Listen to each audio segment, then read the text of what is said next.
Estamos começando mais um programa Opinião em Debate, aqui na Multi TV, canal 8 da Via Cabo. Hoje vamos conversar sobre a situação urbanística do nosso município. E nossos convidados são Aristides Sofiati, professor e ecologista, e Luiz de Pinheiro, urbanista e professor do IFE. Eu queria começar fazendo uma pergunta ao Aristides. É impressão minha ou morar em Campos está cada vez mais difícil? A qualidade de vida vem diminuindo no decorrer dos tempos? Eu moro aqui há 40 anos e percebo essa mudança para pior, de fato. Tenho notado isso cada vez mais, sobretudo com relação às camadas mais pobres da sociedade, que têm enfrentado dificuldades maiores, apesar de todos os programas de habitação popular. O senhor, professor, que é paulistano e está convivendo com a gente aqui há 3 anos, qual é a visão que o senhor tem da nossa situação? Nesse ponto é um pouco diferente, porque eu morei, passei boa parte da minha vida em São Paulo, morei em Brasília, morei em outras cidades de Porto Médio, Londrina. Eu acho assim, a cidade de Campos, ela tem problemas, né?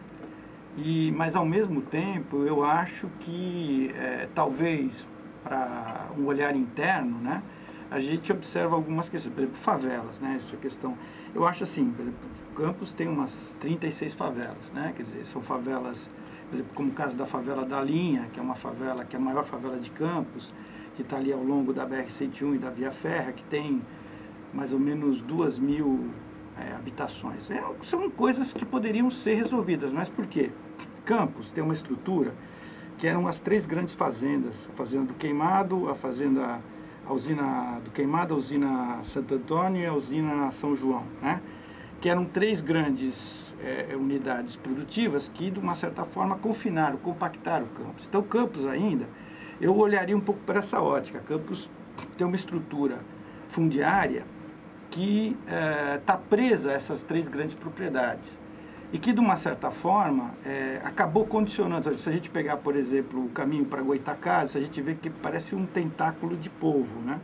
Se a gente for ver, por exemplo, os caminhos, né?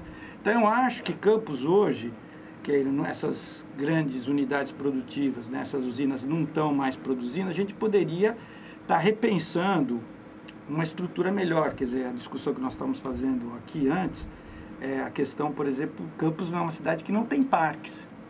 Então, por exemplo, uma cidade que eu morei, Santo André, em São Paulo, é uma cidade, por exemplo, que tem um parque perto da minha casa lá, que tem 40 hectares. E Campos é uma cidade, por exemplo, nós não conseguimos fazer essa discussão no plano diretor, não conseguimos avançar, mas eu acho que nesse momento que vai ocorrer a revisão do plano diretor, essa discussão das áreas livres, dos parques, pode ser um ponto de pauta importante na estruturação da cidade. Campos não tem parque porque não quer, né, Aristides? Porque espaço para a gente conseguir isso aí, a gente teria. Nós temos ainda áreas nos arredores do núcleo principal da cidade e já tivemos mais. Isso aqui é interessante. Nós tivemos o horto, que foi diminuído. Tivemos áreas ao lado do horto livres, que poderiam permitir a ampliação do horto e acabaram sendo usadas para a construção civil. Eu falo mais ainda em questão de qualidade de vida. A arborização é bastante deficiente. São Paulo, com todo o tamanho da cidade, é bem mais arborizada do que Campos. O Rio de Janeiro é mais arborizada do que Campos.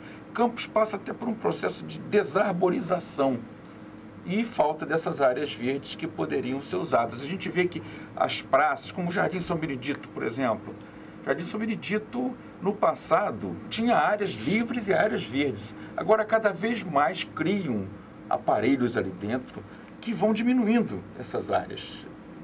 A Praça São Salvador, por exemplo, quando a gente vê as fotografias do passado, eu estou com uma sequência lindíssima, não sei se o professor Pinedo está recebendo essas fotos, a gente vê que a Praça São Salvador era acolhedora. Hoje em dia é um calçadão, os bancos de concreto sem encosto, aquelas palmeiras imperiais, é uma área de passagem, não é uma área para parar.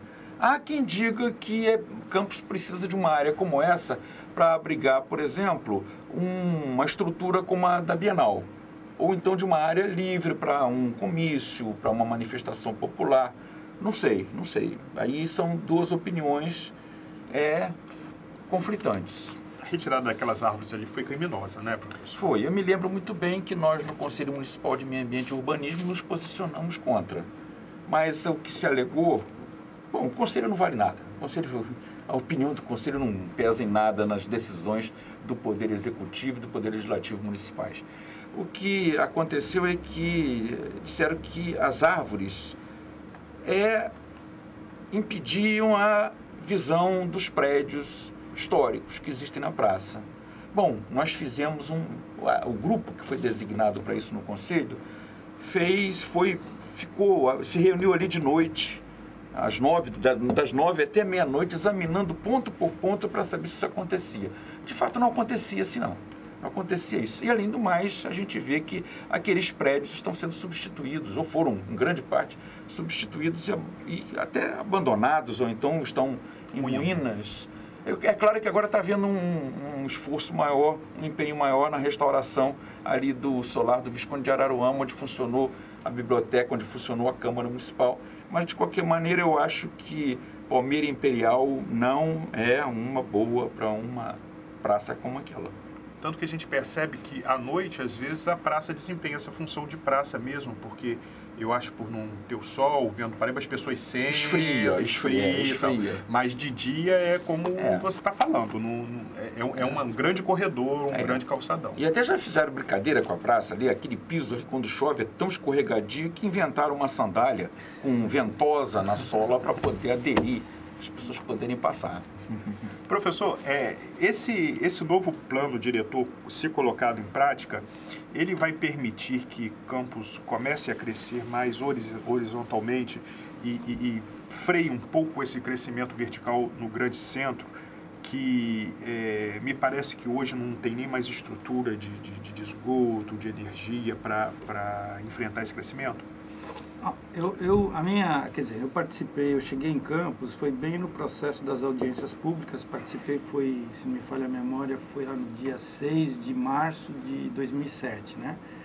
Eu acho que o plano diretor de Campos, ele apresenta algumas questões interessantes, por exemplo, como solo criado, procurou de uma certa forma discutir essa questão da relação da estrutura viária, a relação com a verticalização. Eu acho que ele, vamos assim dizer, se ele for aplicado conforme está lá, ele tem instrumentos interessantes. A questão que eu acho é que foi feita uma área de expansão urbana, né? E essa área de expansão urbana, por exemplo, e aí voltando um pouco ao tema anterior que nós estávamos discutindo, eu acho que se Campos, né, nesse momento, não fizer uma discussão clara de algumas reservas de áreas, por exemplo, vamos pegar ali as lagoas que nós temos aqui na região de Barus, né? Você tem ali áreas que têm toda a potencialidade para se transformar, por exemplo, em parques, né? Eu já participei até de várias aulas assim nas chamadas lagoas de tabuleiro, né, com o professor Aristides, muito interessante assim. Então, veja bem, você tem da paisagem elementos que são típicos aqui dessa planície, que é essa questão das lagoas, da questão dos canais.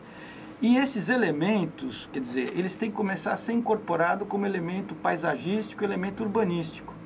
Então, nesse sentido, eu diria agora, quer dizer, Campos, né, em termos do plano diretor, ele tem que definir também um pouco mais essa questão, que eu acho, na minha opinião, a questão das áreas livres. Porque, veja bem, se você não definir, o que vai acontecer? Você vai ter um processo em que esse boom imobiliário, aí a gente não pode separar essa discussão desse momento conjuntural, porque é o seguinte, nós estamos vivendo um momento no Brasil que ele é um momento muito particular em termos do que nós podemos falar um boom imobiliário, né? É um momento em que você tem todo um processo econômico que vem desde 2003, né?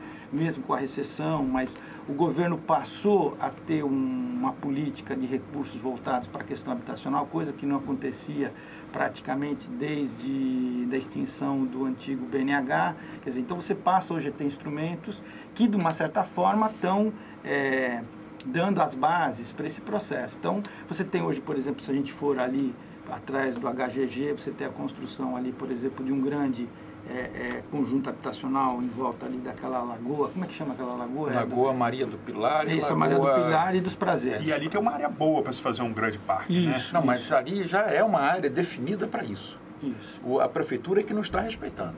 Nós temos 2 grandes conjuntos de lagoas que foram destinados pelo plano diretor, no plano diretor, a serem unidades de conservação ambiental.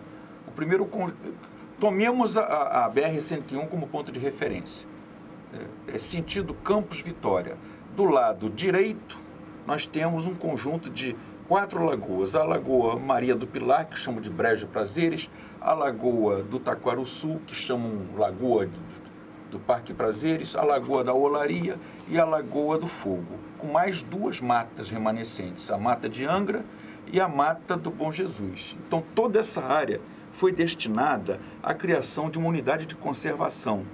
No entanto, o programa Morar Feliz acabou aterrando, elevando as margens da Lagoa Maria do Pilar, um pedaço da Lagoa do Taquaruçu e uma grande área da Lagoa do Fogo para fazer casas populares. Conjuntos habitacionais imensos, condenados, inclusive, pela equipe técnica do Ministério Público Estadual como áreas perigosas. Quer dizer, o que se trata-se de tirar pessoas que estão em áreas de risco, porque são muito baixas, e colocar em áreas de risco que são mais altas, porque as casas não têm estrutura de concreto. As casas são uma chapa de concreto, uma chapa de cimento, e os tijolos colocados ali em cima, né? Então, esses assentamentos, quer dizer, a acomodação do aterro pode causar problemas para essas pessoas futuramente. Mas então, continuando, professor. Então, eu acho, por exemplo, nessa colocação, assim,